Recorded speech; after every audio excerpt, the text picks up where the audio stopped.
Hello everyone! Good morning sa lahat! Ngayon magluluto tayo ng menudo. Para doon sa hindi pa marunong magluto, panoorin nyo para mayroon kayong idea. So sa mga marunong na, this is my own version. No butter! So ngayon guys, mayroon tayong pork. Hiniwa-hiwa ko na to. So bago ko ako maghiwa-hiwa ng mga ingredients, ibabad muna natin itong ating baboy ng lagyan natin ng toyo. Ayan. Licon key ang gamit ko. At lagyan din natin ng pineapple juice.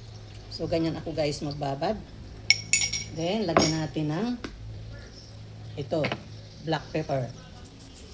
So ayan. Babad muna natin yan guys para mas masarap manunuot yung lasa. Ayan, so set aside muna natin. At syempre, pag menudo, mayroong atay. Meron na rin ako ditong hiniwa-hiwa. Ibababad ko rin siya. So ayan, hiniwalay ko lang siya guys. Konting toyo. At konting pineapple juice. At konting paminta. So ayan, babad muna natin sila. Set aside muna natin. At ngayon, maghiwa na tayo ng mga spices natin at yung ibang sahog. Siyempre, una sa lahat, mayroon tayong bawang. So, ginaganito ko muna guys yung bawang. Ayan. Ubusin ko ito. Matakaw ako sa bawang pag nagluluto guys. Ang ating bawang, ngayon hiwa-hiwain na natin ng maliliit. Ayan. Pwede namang dikdikin nyo guys, pero ako wala akong pagdikdik. Kaya ganito na lang yung ginagawa ko. So, ayan guys, pino na. Pwede na to. Lipat na natin dyan sa plato. So, ngayon naman, sibuyas. Siwa tayo ng sibuyas. Isang sibuyas pwede na. So, balatan din natin ito.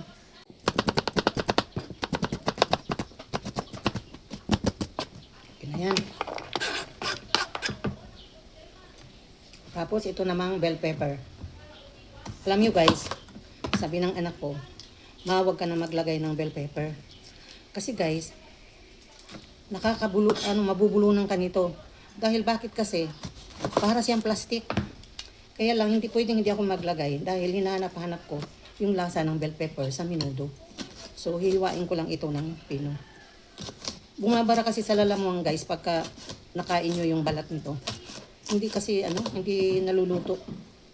Para siyang plastic. Kaya lang, hindi masarap yung menudo na walang bell pepper.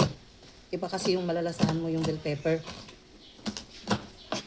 Ayan, okay na yan. Okay natin dyan.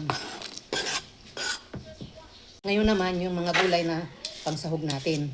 Itong carrots. So, babalatan natin. At ating hihiwain. Kung anong gusto nyong hiwa, pwedeng cubes, pwedeng pahaba. Guys, ang carrots natin, hiwa-hiwain na natin. Ayan.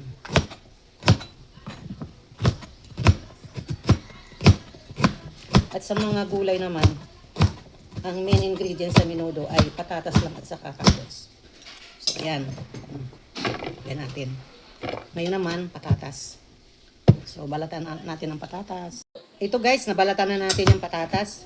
Ngayon, hiwain naman natin. Ganyan lang.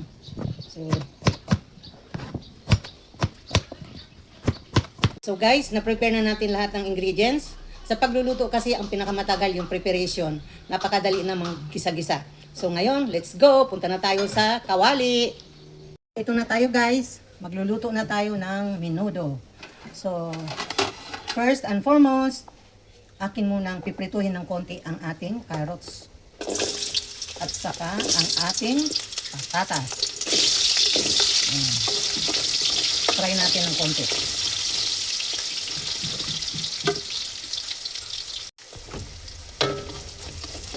Okay na ito guys. Ngayon, ilagay na natin yung binabad natin na karne.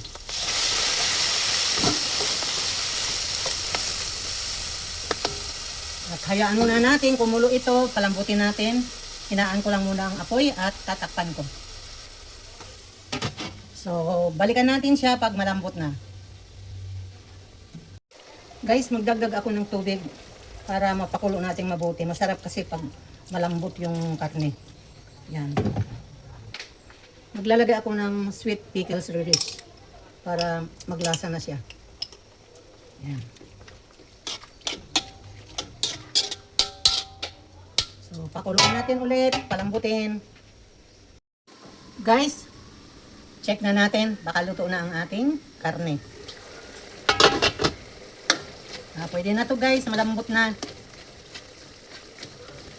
So, ilagay na natin yung iba nating sangkap.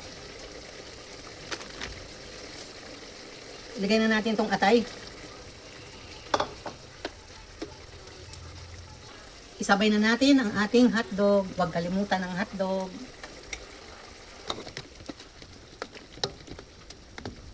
At ilagay na rin natin ang ating patatas at carrots. Kasi half cook lang naman ito. Kaya lutuin pa natin.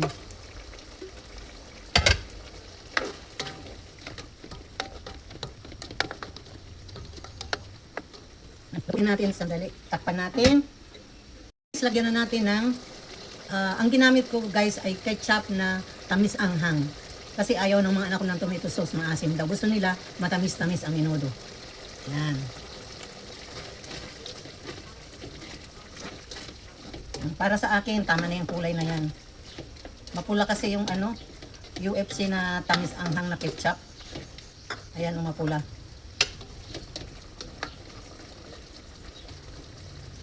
Tapos guys, maglalagay ako ng lalagyan natin ng cheese. Medyo tong ating menudo ngayon, sosyal. Kasi pang sarili naman ito guys. Kaya pasarapin na natin ng husto. May cheese yan.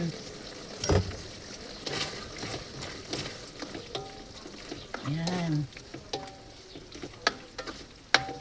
At lagyan natin guys ng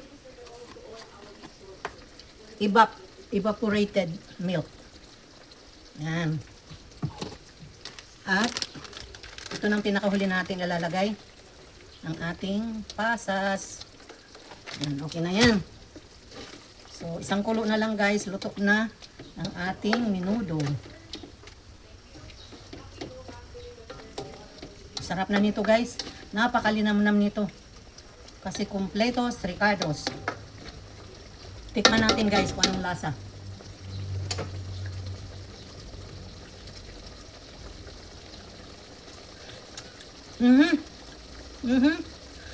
Kulang ng kunting alat. Lagyan natin ng kunting asin. Yan. So, tikim-tikim na lang guys para makuha natin yung tamang lasa. Kasi wala akong eksaktong measurement. Kumbaga tansya-tansya lang. So, ayan guys, oh, 'di ba? Ang sarap na nito guys. Ang sarap na. Katamtaman lang guys yung sabaw. Huwag naman masyadong masabaw, huwag din tuyo kasi sabaw lang guys, ulam na. So, ayan, luto na. Luto na ang ating special na menudo. So, thank you for watching again. Huwag kayong magsasawa. Happy eating!